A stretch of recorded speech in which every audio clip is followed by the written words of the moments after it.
जय हिंद। आज के विषय में समझेंगे किसानों की ओर से एक ऐसी स्थिति उत्पन्न कर दी गई है जो यकीनन बीजेपी सरकार को काफी हद तक पीड़ा दे सकती है। यहाँ इस आर्टिकल के माध्यम से स्पष्ट होते देख रहे हो कि 13 फरवरी को एक भव्य प्रोटेस्ट की तैयारी है। इसे बोला जा रहा है दिल्ली चलो मार्च। आखिर इसमें 15,000 से अधिक 20,000 तक किसान क्यों पहुंचना चाह रहा है, ये क्यों मामला शुरू हो रहा है? क्या यहाँ पे विपक्ष पार्टी को एक खतरनाक मुद्दा मिल सकता है जिससे कहीं ना कहीं लोकसभा 2024 चुनाव में काफी बड़ा असर देखने को मिलेगी? ऐसा भी संभावना लगाई जा रही है। तो आओ स्टेप बाय स्टेप समझते हैं कि आखिर मामला कहां से क्या जुड़ा हुआ है।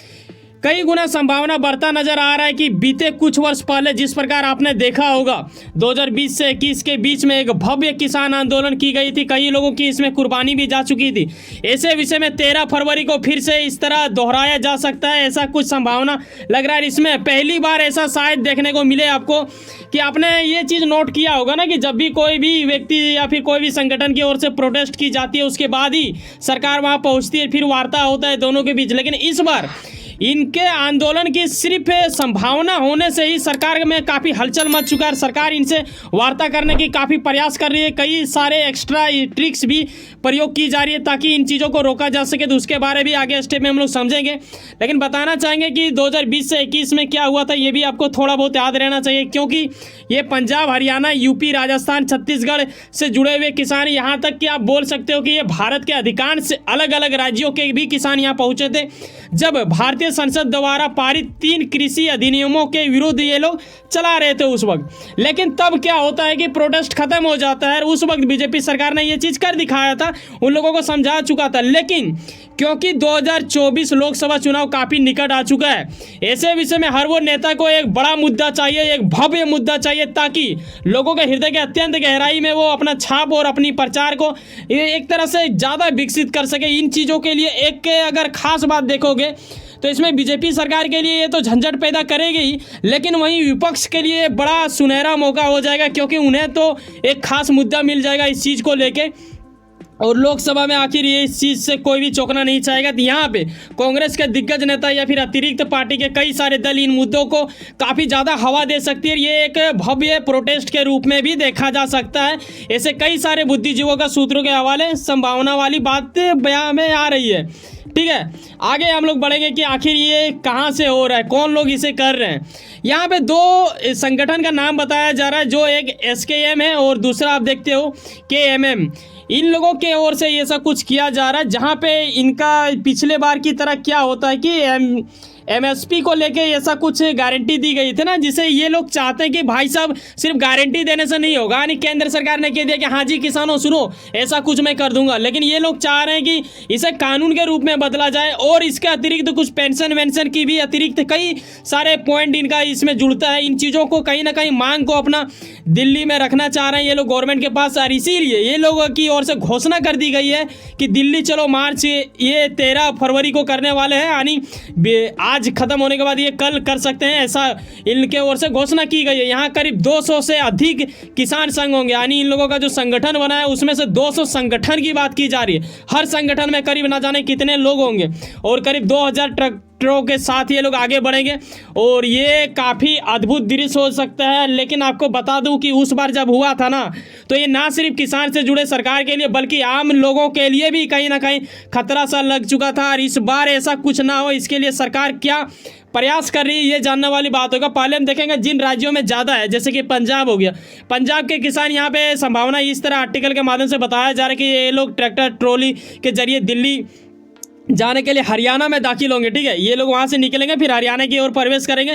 इसीलिए यहाँ पे देखते हो कि अंबाला जो कि हरियाणा के अंतर्गत आता है, यहाँ पे धारा 144 लगा दी गई है ताकि इनके आंदोलन को एक तरह से विफल की जा सके या फिर इसे रोका जा सके, क्योंकि अगर ऐसा कुछ हो जाता है तो काफ़ी हद तक नुकसान हो सकता है। और आपको पता होना चाहिए कि पंजाब में आम आदमी पार्टी यानी केजरीवाल का है सरकार और इनके ओर से भी प्रयास की जा रही है। यहाँ तक कि भी आप ये भी देखते हो कि पंजाब और हरियाणा के बीच का जो एक बॉर्डर होता है, दोनों के बीच साझा होता है जिसे शंभू बॉर्डर कहा जाता है, वहाँ भी पुलिस ने बैरिकेडिंग कर दिया गया है ताकि उस चीज़ को रोका जा सके। 13 तारीख का जो इनका टारगेट है दिल्ली चलो मार्च, इस चीज़ को पूर्ण रूप से रोकने के लिए सरकार काफ़ी प्रयास कर रही है। यहाँ तक कि वहाँ से जुड़े जो राज्य सरकार है उनके ओर से कुछ धमकियाँ भी दी गई है किसानों को, जो कि हम आगे स्टेप में बताएंगे आपको।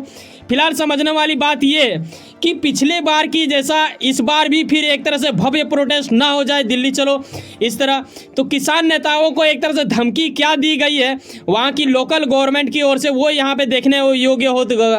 वो ये है कि भाई साहब इनके अगर ऐसा कुछ देखने को मिलता है तो इनकी बैंक खाता एक तरह से फ्रीज कर ली जाएगी, यहाँ तक कि उनके ज़मीन को भी जब्त कर लिया जाएगा सरकार की ओर से, ऐसा कुछ धमकी दे दी गई है। इसके बावजूद भी वो लोग अगर नहीं मानते हैं तो शायद एक बड़ा चुनौती हो सकता है। हालांकि आपके मन में ये सवाल जरूर आ रहा होगा कि सर ऐसा कैसे हो सकता है कि डायरेक्टली धमकी दे दिया, वो लोग तो प्रोटेस्ट सभी लोगों को करने का अपना हक होता है, ये मौलिक अधिकार है, आप इसको कैसे छीन सकती है सरकार? क्या ये गलत कर रही है क्या? आगे बताना चाहेंगे कि जी नहीं, ऐसा नहीं है। इसके अलावा भी इन्होंने कुछ अपना नरम व्यवहार को भी सामने लाया है, उसमें से क्या है ये मैं आपको बता देना चाहूँ। देखो, केंद्रीय कृषि एवं किसान कल्याण मंत्रालय ने 10 जनवरी की रात को एक लेटर जारी किया। इस लेटर में एसकेएम और किसान मजदूर मोर्चा केएमएम को एक पत्र जारी करके कहा गया कि भाई साहब 12 फरवरी 2024 को शाम 5 बजे चंडीगढ़ में एक बैठक की जाएगी और इस चीज़ के लिए इन लोगों को एक तरह से न्योता दिया गया, यानी आमंत्रित किया गया। अब देखने वाली बात होगा कि वहाँ पर सरकार की प्रयास कितना सफल हो पाती है, वहाँ क्या वाकई में किसान के जो दिग्गज नेता माने जाते हैं, जो संगठनों का नेता है जो कि गैर राजनीतिक है, क्या वो लोग आएंगे या फिर इसे एक अलग मोड़ दे दी जाएगी? क्योंकि यहाँ पे अभी आपके मन में प्रश्न आ रहा होगा कि सर आखिर उस 12 तारीख का जो बैठक होगा उसमें क्या होने वाला है, जो कि आज ही का डेट होगा। देखो यहाँ पे कृषि मंत्री होंगे, ठीक है, अर्जुन मुंडा। उसके बाद यहाँ पे आप देखते हो कि यहाँ पे पीयूष गोयल जी भी वहाँ पे प्रस्तुत होंगे, यानी प्रस्तुत कहना मूर्खता वाली बात होगा, वहाँ पे ये उपस्थित होंगे। तो ऐसी वाली बात होगा। फिर यहाँ पे राज्य मंत्री को भी आप देखते हो।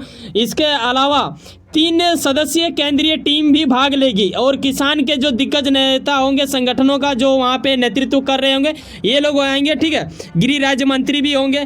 तो इन लोगों के बीच चंडीगढ़ में 12 तारीख को यानी आज ही को शाम 5 बजे बैठक होगी। उसके बाद ही तय की जाएगी कि वाकई में क्या है किसान की समस्या और किसान क्या चाहते हैं, इन चीज़ों की वार्ता की जाएगी। बता दूं इससे पहले एक और इन लोगों के साथ बातचीत कर ली गई है, लेकिन वो थोड़ा सा विफल रह गया जहाँ तक संभावना लग रहा है। इसीलिए दोबारा फिर से करने की प्रयास की जा रही है, क्योंकि इनका टारगेट है 13 तारीख और आज 12 तारीख है, तो आज ही इनसे बात की जाएगी शाम को। अब देखने वाली बात होगा कि ये मानते हैं या नहीं मानते। हालांकि किसान के कुछ नेताओं से जब वार्ता की गई मीडिया की ओर से तो ये बातें बाहर निकली।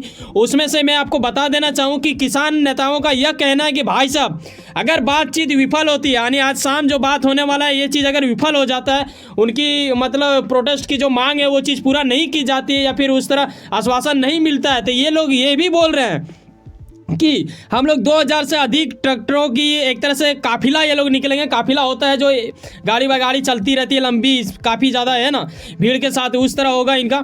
और पंजाब से दिल्ली की ओर जो बढ़ेगा, ये लोग ये भी कह रहे हैं कि मैंने बताया था ना कि बॉर्डर में पूरा तरह से बैरिकेड्स लगा दी गई है, इसे हटा देने की ये बात कर रहे हैं। ये फिर से बोल रहे हैं कि आज कीजिए नवंबर 2020, यानी ये पुराना प्रोटेस्ट जो किया गया था किसान की ओर से, भव्य जो प्रोटेस्ट हुआ था, उस चीज़ को ये लोग फिर से आज दिलाना चाह रहे हैं कि ऐसा ही हम लोग कुछ करेंगे अगर हमारी बातचीत विफल हो जाती। तो अब देखने वाली बात होगा, संभावना है कि विफल ना हो, लेकिन ये भी संभावना है कि जिस प्रकार सरकार तैयारी कर रही है, यहाँ तक कि दिल्ली के अंतर्गत आने वाले सुरक्षा बलों की ओर से भी काफ़ी ज़्यादा प्रयास किया गया है कि अगर ऐसा कुछ हो रहा है तो कहीं ना कहीं उन्हें भी डर है कि ऐसा कुछ हो ना जाए। इस चीज़ को लेकर काफ़ी अलर्ट है। यहीं पे हरियाणा के आप देखते हो तो यहाँ पे 4 अलग बनाया गया है कंपनी, ठीक है, जिसमें आप देखते हो कि हर कंपनी में करीब 100 जवान रखे गए हैं। ये लोग को नियुक्त स्पेशल इसीलिए किया गया, इसे स्पेशल ट्रेनिंग इसलिए ही दी जा रही है ताकि ये लोग उन लोगों को रोक सके, क्योंकि इसमें पंजाब, हरियाणा, राजस्थान और यूपी के भी कुछ किसान आ सकते हैं। तो ये काफ़ी भव्यता दर्शाने की प्रयास की गई है। लेकिन मैं एक चीज़ आपको बता दूं